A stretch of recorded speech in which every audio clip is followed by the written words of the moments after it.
નમસ્કાર. FI BCom semester 1 personal selling and સેલ્સમેનશિપ.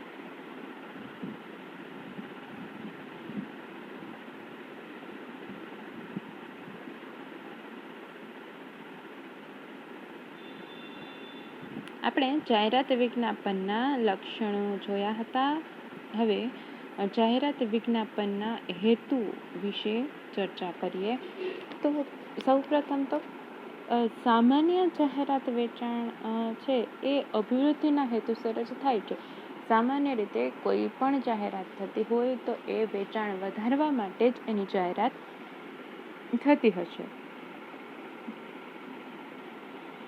વાણિજ્ય એકમો જે પણ કોઈ માંગ વધારવા માંગતા હોય, પોતાની વસ્તુનું વેચાણ કરવા માંગતા હશે અથવા તો સંસ્થાની પ્રતિષ્ઠામાં વધારો કરવા માંગતા હોય, જાહેરાત કરવા માંગતા હોય, તો એ હેતુથી ધ્યેયો કે ઉદ્દેશ્યને દર્શાવી શકાય.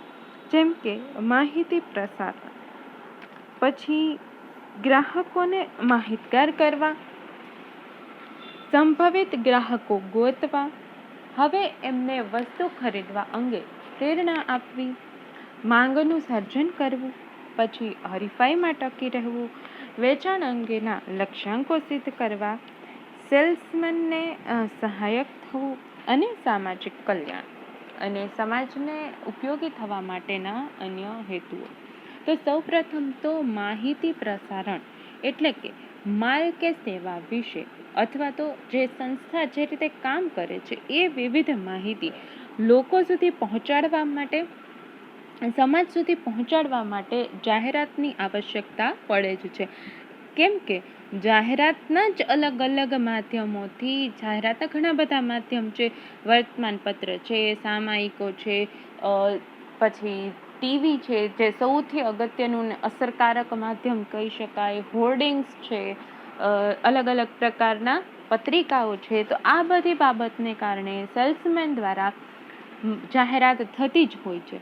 તો સંસ્થા, એકમ, કંપની એની જે વિશાળ પેદાશો છે એ પેદાશને સમાજમાં મૂકવા માટે, એના માટે સૌપ્રથમ તો આ પેદાશ અંગેની માહિતી આપવી પડે, જે જાહેરાત દ્વારા જ આપી શકાય છે. એટલે કે બધા જ વ્યક્તિઓ કે જે આ જાહેરાત સાંભળે છે અથવા તો જુએ છે અથવા તો વાંચે છે, જે પણ માધ્યમથી એ જાહેરાતથી માહિતગાર થતા હોય, એ પ્રેક્ષકોનું ધ્યાન આકર્ષિત કરવા માટે જાહેરાત કરવામાં આવતી હોય છે.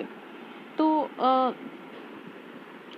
આ જે બાબત છે એના માટે અલગ અલગ પ્રકારની શોધખોળો, વિકાસ અને જાહેરાતને વધુને વધુ અસરકારક કેમ બનાવવી એના માટેની પણ પ્રક્રિયાઓ ચાલતી હોય છે, વિકાસ કાર્યક્રમો ચાલતા હોય છે.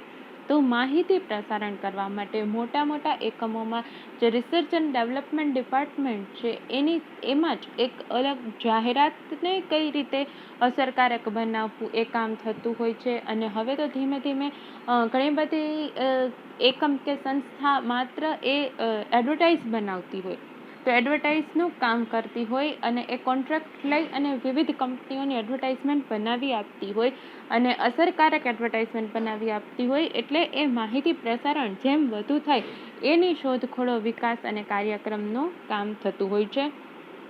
એટલે કે માહિતી પ્રસારણ, જાહેરાત છે એ ખૂબ જ અગત્યની બાબત છે. પછી છે સંભવિત ગ્રાહકોને માહિતગાર.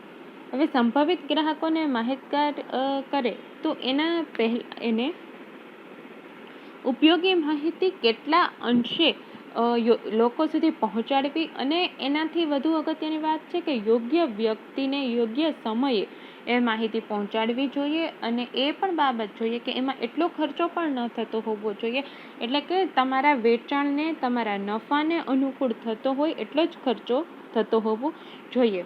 તો એ યોગ્ય સમયે, યોગ્ય વ્યક્તિને અને યોગ્ય ખર્ચે માહિતી પહોંચાડવા માટે જાહેરાત બનાવવામાં આવતી હોય. અને જો એની આ રિક્વાયરમેન્ટ પૂરી થતી હોય તો જ એ જાહેરાત સફળ કે નિષ્ફળ કહી શકાય. તો માહિતી સંચારની જે આખી પ્રક્રિયા છે એમાં એના પાયામાં જાહેરાત રહેલી છે કે જાહેરાત જે રીતે બનાવવામાં આવે એના આધારે માહિતી સંચાર થતી હોય. જેમ કે કોઈ બ્રાન્ડ છે તો એ કંપનીની છાપ એટલે કે બ્રાન્ડ વિશેની સભાનતા હોવી જોઈએ, ગ્રાહકોના માનસપટમાં ફેરફાર થતો હોવો જોઈએ, પેદાશના ગુણધર્મોની ગ્રાહકને જાણ થતી હોવી જોઈએ, પેદાશની વિવિધતાની ગ્રાહકોને જાણ થતી હોવી જોઈએ, પેદાશની વિશિષ્ટતાની ગ્રાહકોને જાણ થતી હોવી જોઈએ, એના ઉપયોગ કેવી રીતે કરવો જોઈએ, એ કેટલા અંશે ગ્રાહકને ઉપયોગી છે, એ બધી બાબત એ જાહેરાતમાં હોવી આવશ્યક છે. એના આધારે જ સંભવિત ગ્રાહક ગોતી શકાય છે, સંભવિત ગ્રાહકને માહિતગાર પણ કરી શકાય છે.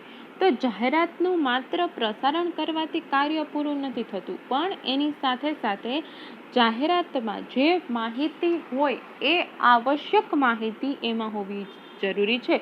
જેમ કે વસ્તુની બ્રાન્ડ છે, ટ્રેડમાર્ક છે, પેદાશના લક્ષણ છે, કઈ રીતે એનો ઉપયોગ થતો હોય, પેકિંગ કેવું છે, પેકિંગ પણ આકર્ષક હોય તો એ પણ જાહેરાતમાં એ પેકિંગ પણ એનો સમાવેશ થતો હોવો જોઈએ, સેવા, કિંમત, ઉત્પાદક, આવી બધી જ બાબતોનું એમાં સમાવેશ થતો હોવો જોઈએ કે જેના કારણે ગ્રાહકોનું ધ્યાન એ જાહેરાત તરફ ખેંચાય અને જેના કારણે ગ્રાહકોને એ પેદાશ વિશેની માહિતી મળે. તો અલગ અલગ ન્યૂઝપેપર પણ આપણે જોતા જોઈએ, ફૂલછાપ, ગુજરાત સમાચાર, ટાઈમ્સ ઓફ ઇન્ડિયા, આવા અલગ અલગ ન્યૂઝપેપરમાં વિવિધ ભાષામાં જે પણ કોઈ બાબતો દર્શાવેલી હશે એમાં એડવર્ટાઇઝમેન્ટ આપતી હોય. એ ઉપરાંત અલગ અલગ ટીવીમાં પણ બધી જાહેરાતો આવતી હોય. તો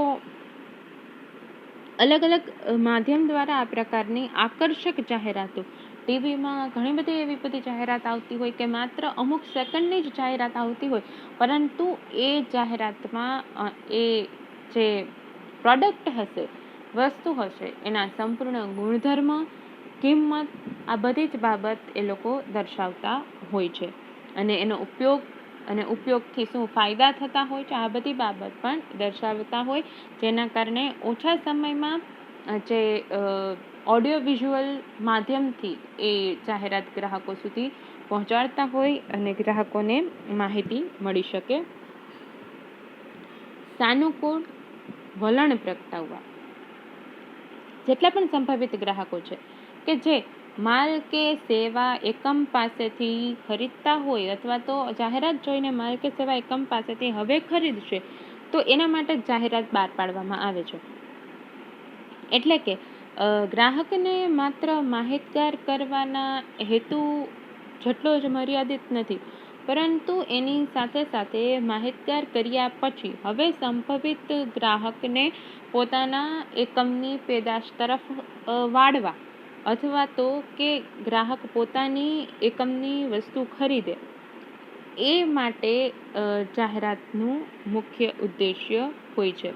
તો પેદાશના વિવિધ ઉપયોગો, વિશિષ્ટ બાબતો, ખાસિયતો, ગુણવત્તા, સેવા, પછી આ બધી બાબતો અને ઘણી વખત અમુક સમયાંતરે જેમ કે તહેવાર હોય અથવા તો વિશિષ્ટ સમય હોય તો આવા સમયે આકર્ષક ભેટ ઇનામો પણ આપતા હોય છે ગ્રાહકોને. શું કામ આપતા હોય? ગ્રાહકોનું ધ્યાન આકર્ષિત થાય અને માત્ર ધ્યાન આકર્ષણ કરવા પૂરતું નથી, પરંતુ ગ્રાહક એ વસ્તુ ખરીદે. આવા બધા પ્રલોભનોથી ગ્રાહકો વસ્તુ ખરીદતા હોય છે. એના કારણે થઈને ગ્રાહકોને પોતાના એકમ તરફ વાળી શકે છે અને ગ્રાહકોના મનમાં સાનુકૂળ વલણ પ્રગટાવી શકે છે. ત્યારબાદ છે માંગનું સર્જન કરવું.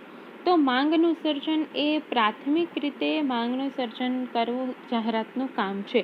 હવે જ્યારે સૌ પ્રથમ વખત જ કોઈ વસ્તુ બજારમાં મુકાયેલી હોય ત્યારે તો આ બાબત ખૂબ જ આવશ્યક હોય કે માંગનું સર્જન કરવું પડે. જો માંગનું સર્જન થાય તો જ એ પ્રોડક્ટ છે, એ વસ્તુ છે, એ પોતે બજારમાં વિકાસ પામી શકશે. તો જો આવું ન થઈ શકે તો એ પ્રોડક્ટ છે એનું વેચાણ થતું હોય નહીં. તો જે નવી નવી ફીચર્સવાળા વસ્તુઓ સમયાંતરે બજારમાં આવતા હોય, ઇલેક્ટ્રોનિક આઇટમ્સ જેમ કે ટીવી છે, રેફ્રિજરેટર છે, વોશિંગ મશીન છે, સેલફોન છે. તો આવી બધી જે બાબતો છે એ નવા ફીચર સાથે નવી વસ્તુ સમયાંતરે બજારમાં આવતી હોય તો હવે એના પ્રત્યે ગ્રાહકોમાં સાનુકૂળ વલણ પ્રગટાવ્યા બાદ બ્રાન્ડ ઇમેજની જાહેરાત કરી અને પોતાની જે વસ્તુ છે એ વસ્તુ અંગે ગ્રાહકોમાં માંગ ઊભી કરવી પડશે. એટલે કે પ્રાથમિક રીતે જ્યારે નવી વસ્તુ બજારમાં મૂકેલી હશે ત્યારે માંગનું સર્જન કરવું, એનો વિકાસ કરવો અને ત્યારબાદ એ વસ્તુની માંગ ટકાવી રાખવા અને એમાં ધીમે વધારો કેવી રીતે થાય, વૃદ્ધિ કેવી રીતે થાય એ પ્રયત્ન કરવાનું કામ જાહેરાતનું છે. ત્યારબાદ છે હરીફાઈમાં ટકી રહેવા. તો હરીફાઈમાં ટકી રહેવા માટે શું કરી શકાય?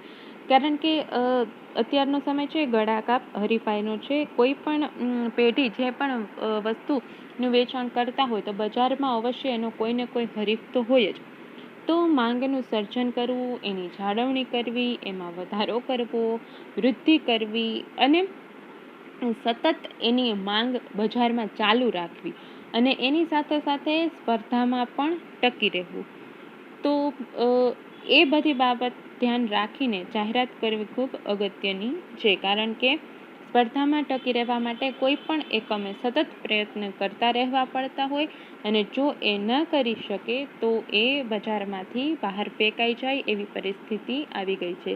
તો સામાન્ય વસ્તુ સાબુ છે, ટૂથપેસ્ટ છે એવી પેદાશને પણ સમયાંતરે જાહેરાતની જરૂર પડતી હોય છે. ખાદ્ય પદાર્થોની વસ્તુને પણ જાહેરાતની જરૂર પડે છે. આઈસ્ક્રીમ જેવી બનાવટોને પણ જાહેરાતની જરૂર પડતી હોય છે. કારણ કે જાહેરાત ઝુંબેશ દ્વારા જ એ ગ્રાહકોમાં અને ઉત્પાદકોમાં એ જે પદાર્થો છે, વસ્તુ છે, સેવા છે એમના વિશેની માહિતી અને જાગૃતિમાં વધારો થયો છે અને ઉત્તરોત્તર લોકોને આ બધી બાબતોનો ખ્યાલ આવતો જાય છે. પછી છે વેચાણ લક્ષ્યાંક સિદ્ધ કરવા. વેચાણ લક્ષ્યાંક પહેલાં તો શું કે કોઈ એકમ છે, હવે એ એકમે પોતે દર મહિને કેટલી વસ્તુનું વેચાણ કરવું એ નક્કી કરેલું હોય એનો લક્ષ્યાંક કહેવાશે, એનું ટાર્ગેટ. તો હવે એકમના વેચાણના જે લક્ષ્યાંક છે એ જાહેરાત સિવાય અત્યારના સમયમાં સિદ્ધ થવા મુશ્કેલ છે. એ લક્ષ્યાંક સિદ્ધ કરવા માટે એ લોકોએ સમયાંતરે નવીનીકરણ સાથેની જાહેરાતો બહાર પાડવી પડતી હોય, જેના કારણે જે જાહેરાતનો ખર્ચ પણ કિંમતમાં સમાવેશ થતો જ હોય છે.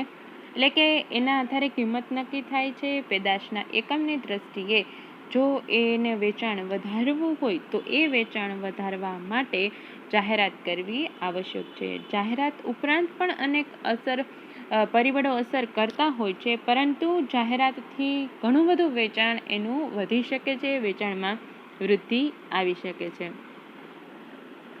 સેલ્સમેનને સહાયક થવા. જાહેરાતના વિવિધ હેતુ પૈકી એક એ પણ છે કે સેલ્સમેનને સહાયક થવા. સેલ્સમેનનું કામ શું છે કે ગ્રાહકોને માલ વિશેની માહિતી આપવી. હવે જાહેરાતના કારણે શું થાય છે કે લોકોએ જાહેરાત તો જોઈ જ હોય છે, એટલે કે સેલ્સમેન એ જાહેરાતનું ઉદાહરણ લઈ અને જાહેરાતના આધારે એ વસ્તુ અંગે ગ્રાહકોને સમજાવતા હોય છે. તો જેના કારણે ગ્રાહકો માલ કે સેવા ખરીદવા જશે ત્યારે જાહેરાતના આધારે સેલ્સમેનનું જે વેચાણ કામ છે ખૂબ જ સરળ બની જાય છે. અને જે એકમ દ્વારા માલ કે સેવાની જાહેરાત કરેલી હોય તો એ અંગે ઘણી વખત ગ્રાહકો એ જાહેરાત જોઈને જ સેલ્સમેન પાસે સામેથી એ વસ્તુ ખરીદવા આવતા હોય છે. એટલે કે સેલ્સમેનને પોતાને પ્રયત્ન કર્યા વગર જ એનું વેચાણ વધી જતું હોય છે અને સેલ્સમેનનું વેચાણ પણ વધે છે, એકમનું વેચાણ પણ વધે છે અને વિતરણ કાર્ય સાથે સંકળાયેલા વિતરકોનું કામ પણ સરળ બની જાય છે. એટલે કે જાહેરાત દ્વારા સેલ્સમેનનું કામ છે એ ઘણું સરળ બની જાય છે. મોટાભાગના લોકો છે એ જાહેરાત જોઈને જ વસ્તુની જે પણ કોઈ ફીચર્સ છે, લક્ષણો છે, ગુણધર્મો છે, કિંમત છે, આવી બધી સામાન્ય બાબતોથી એ લોકો પોતે માહિતગાર હોય જ છે. હવે છે સામાજિક કલ્યાણ. જાહેરાતનો બીજો હેતુ છે લોક કલ્યાણ, સામાજિક કલ્યાણનો. તો ઘણા બધા જે જાહેરાત કરવામાં આવતા હોય તો એ સામાજિક કલ્યાણ માટે પણ ઘણી બાબતોની જાહેરાત કરવામાં આવતી હોય છે. તો એના દ્વારા જેમ કે સરકાર અલગ અલગ વસ્તુઓની જાહેરાત કરતા હોય, તમે જોયું હશે કે જે નશાકારક પદાર્થો છે એ ન લેવા જોઈએ, તમાકુ, ગુટકા, સિગરેટ, આવી બધી બાબતો લોકોના સ્વાસ્થ્ય માટે હાનિકારક છે. તો એની જાહેરાત સરકાર દ્વારા થતી હોય તો એ જાહેરાત શેના માટેની છે? લોક જાગૃતિ લઈ આવવા માટે, અને જે વસ્તુઓ લોકોના સ્વાસ્થ્ય માટે હાનિકારક છે એવી વસ્તુનો ઉપયોગ ન કરવો જોઈએ, એ માટે સામાજિક કલ્યાણની ભાવના સાથે એ પ્રકારની જાહેરાત લોક કલ્યાણ માટે કરવામાં આવતી હોય. એ સિવાયના અન્ય હેતુઓ છે, જેમ કે જાહેરાતના બીજા હેતુઓ એવા પણ હોઈ શકે કે પોતાની વસ્તુ છે, પેદાશ છે, એને પેટર્ન, ટ્રેડમાર્ક, એગમાર્ક, ISI ચિહ્ન, તો આ બધી વસ્તુ દેવાથી જે ગ્રાહકના વ્યૂ પોઈન્ટમાં વસ્તુની ગુણવત્તાની કક્ષા છે એ ખૂબ ઊંચી થઈ જાય છે અને ગ્રાહકને છેતરાવાની શક્યતા ઘટે છે. ગ્રાહકો તરફથી વધુ પ્રોત્સાહન મળે છે અને જેના કારણે વેચાણ છે એ ખૂબ સરળ બની જાય છે. તો આવી વસ્તુનું પણ વેચાણ થતું હોય. તમને ખ્યાલ હોય તો ઘણી બધી ઇલેક્ટ્રોનિક આઇટમ્સમાં 5 સ્ટાર આવતા હોય છે, જે સરકાર દ્વારા જે માન્ય હોય એ વાપરવાથી વીજળીનો વપરાશ છે એ થોડો ઓછો થતો હોય. તો એવી વસ્તુ ખરીદવા માટે ભાર મૂકવામાં આવતો હોય. એ ઉપરાંત જે વપરાશની વસ્તુ હોય એમાં ISI ચિહ્ન હોય, ખાદ્ય પદાર્થ હોય એમાં એગમાર્ક હોય, અને જે સોના ચાંદીના ઘરેણાં હોય એમાં હોલમાર્ક હોય. તો આવી બધી બાબતોને ધ્યાનમાં રાખી અને જાહેરાતમાં આ વસ્તુનો પણ સમાવેશ કરવામાં આવતો હોય, જેથી ગ્રાહકોને પોતાને છેતરાવાનો ભય ઓછો લાગતો હોય અને વસ્તુ એકમ કે પેઢી છે એની ઇમેજમાં વધારો થતો હોય, જેના કારણે થઈ એની પ્રતિષ્ઠામાં વધારો થતો હોય અને ગ્રાહકો પણ એની વસ્તુ વધુ ખરીદતા હોય છે. તો આવી બધી બાબતોનો પણ જાહેરાતમાં સમાવેશ કરવામાં આવતો હોય છે. તો આવી રીતે આંતરરાષ્ટ્રીય એવોર્ડ પ્રાપ્ત થતા હોય તેવી બધી બાબત પણ એ જાહેરાતમાં દર્શાવવામાં આવતી હોય, જેથી કરીને એકમની ઇમેજમાં વધારો થતો હોય અને એના કારણે એના વેચાણમાં ઘણો બધો વૃદ્ધિ થતી હોય છે. તો આપણે જે વેચાણમાં જાહેરાતના હેતુઓ જોયા કે વિજ્ઞાપનના હેતુઓ માહિતીનું પ્રસારણ કરવા માટે, સંભવિત ગ્રાહકોને માહિતગાર કરવા માટે, પછી એ લોકોમાં ખરીદવા અંગેનું વલણ પ્રગટાવવા, માંગનું સર્જન કરવા, હરીફાઈમાં ટકી રહેવા, વેચાણના લક્ષ્યાંકો સિદ્ધ કરવા માટે, સેલ્સમેનને સહાયક થવા માટે, સામાજિક કલ્યાણ માટે અને અન્ય હેતુઓ કે આપણે જે જોયા પેટર્ન, ટ્રેડમાર્ક, અલગ અલગ ISI ચિહ્ન, એગમાર્ક છે, હોલમાર્ક છે, આવી બધી વસ્તુના કારણે ગ્રાહકોને આ બધી વસ્તુ થી ખેંચાણ થતું હોય છે અને વસ્તુ ખરીદવા માટે ઈચ્છા ધરાવતા હોય છે અને એકમની પ્રતિષ્ઠામાં પણ વધારો થતો હોય છે. તો આ બધા કારણોસર જાહેરાત છે એ અગત્યની છે અને જાહેરાત આજના હરીફાઈના યુગમાં જાહેરાત વગર કોઈ પણ એકમ છે એના વેચાણ વૃદ્ધિ કરવી, વેચાણમાં વધારો કરવો એ ખૂબ જ અઘરું અથવા તો અશક્ય બની જતું હોય છે. તો હવે આપણે જાહેરાતનું મહત્ત્વ અથવા તો જાહેરાતના ફાયદાઓ શું શું છે એના વિશે ચર્ચા કરીશું. Thank you.